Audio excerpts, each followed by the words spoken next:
This is a video about Sketchfab. I've noticed there are some questions that are arising, and I thought maybe take the time out to address things. So as far as upload limits go, it says right here,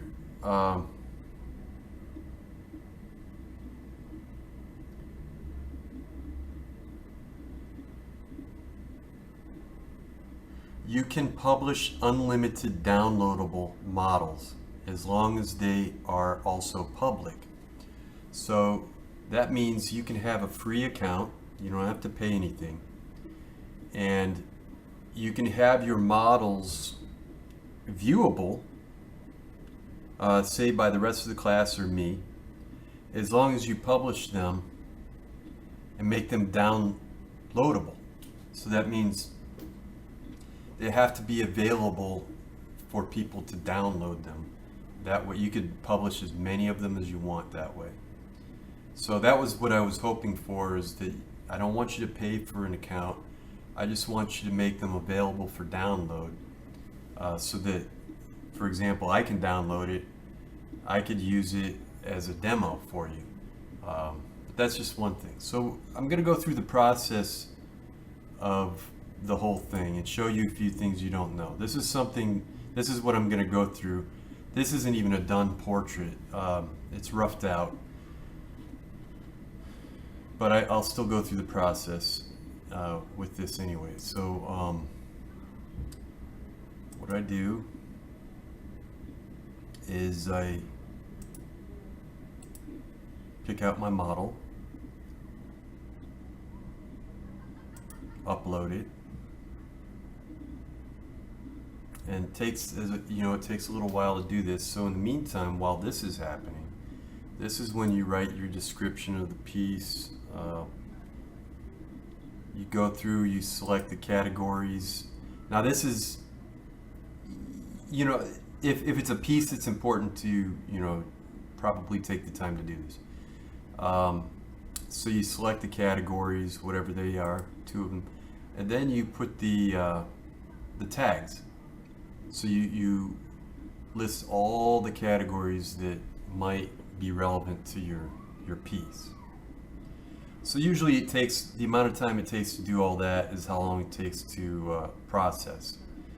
So you go in here, and yes, if you want it to be free for download, you select public. And then when it gets through this process, you get to answer a few more questions, and we'll wait. So it's at 74, 76.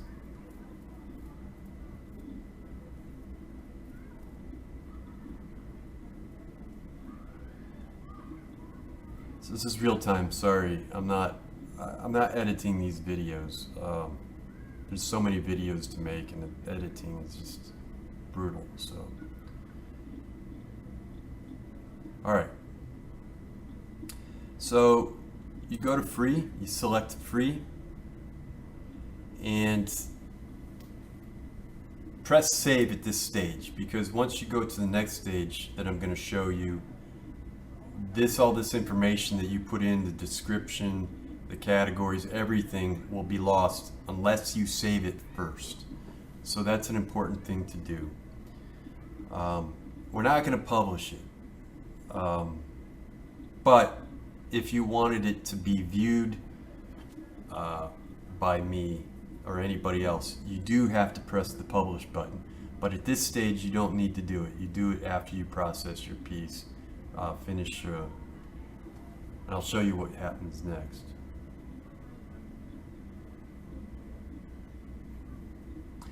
I would put this on pause, but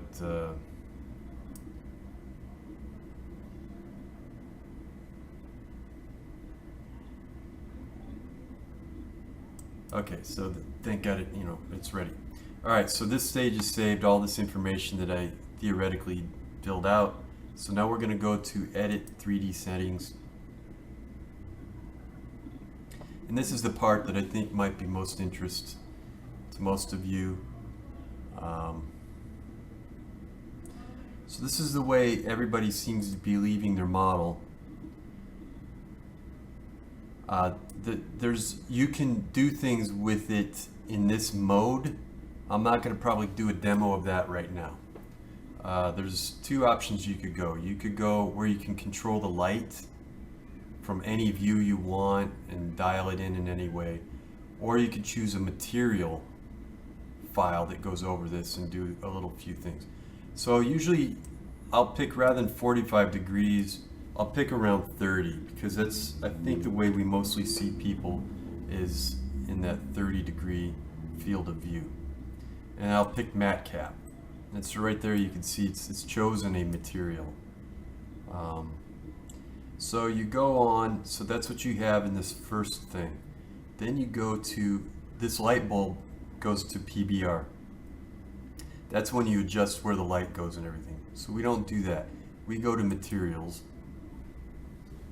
And usually for these portraits, I'll use, I have a particular material that I've been using.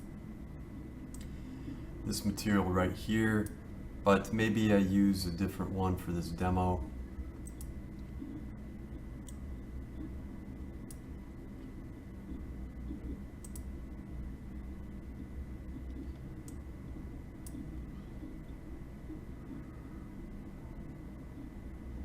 So they give you materials in here. This is a material that they give you. I guess I'll just go ahead and do that one. Some of these other materials I've imported. You can import a JPEG, which is, in these cases, I've gone online and looked for different things. Like this is a tomato. You can see this material is a tomato. And so I photoshopped it in terms of I cropped it down to the size of the tomato. So you could use any material. You could use a JPEG of anything, a basketball or something like that. Usually something round is best. So anyway, this is a material they give you. So what you want to do is this curvature, just dial that all the way up. And if you could take a look and see what it's doing without it,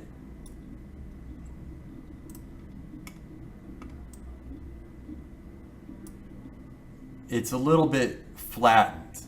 The value range doesn't seem as sharp. But if you dial this up, you can see it starts to like give you highlights. So you could bring that pretty you don't have to bring it all the way up, you could bring it close. So it starts to give you some definition of the form, which is pretty nice. So it's not only the material, but then it starts to basically airbrush over the material that you have. So that's the first thing you do. Then you go to this, post-processing. Now I don't use everything. I'll use the second one. Turn it on, go to it, and what I found is these bottom two right here are pretty good this way, and I bring this over here so that these dials end up being kind of a diagonal. You bring this back a little bit more or whatever. So you can see that you still get a little bit more emphasis from that, and you could adjust it if you don't like it that way. I turn on grain. I do like that effect, but you don't want to have it up too high. Depth of field gives you a very photographic look. You could adjust the foreground, the stuff that's close could be blurry, or the background could be blurry. I don't want the foreground to be blurry, but the background could be blurry, but not that much. So I'll dial that down. Sharpness, I have it on about that low, that's fine. I just put it on.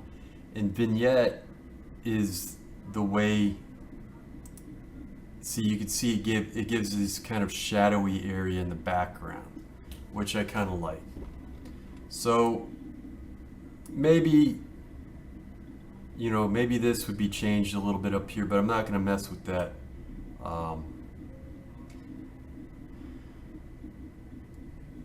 I'll let you do that, but that's one thing that you do is that material, and I'll probably go back and I'll look at the material that I usually use for these, and see it's particularly important for this reflective material. That way it kind of like re-emphasizes a conventional light and shadow on a reflective area. So it helps the reflective, because sometimes reflective materials are somewhat unpredictable. The reflections go in places you don't want them to. You lose a little bit of clarity. So that's all there is to that. And then you, when you're done with that, you pick out the view, for example, that you want. Say that's the view that I want. I'll probably make sure there's a little bit of space below and above. Then I press Save View. So that's the view that shows up right there. And so I'll save the settings on all of this right here. Then if I wanted, this case I don't want to publish it. Maybe I will, just for this demo. I publish it. Your model couldn't be published. Please try. I'm not sure why that error came up. It says your model has been published. So I don't know what's going on.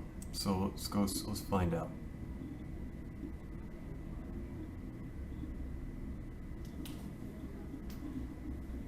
All right, so that's how it is. And then it says download 3D model. So you could technically download this model right at this moment. It's free. So that's because I published it and I chose that it was for the public and free download. And that's what you needed to do. Okay?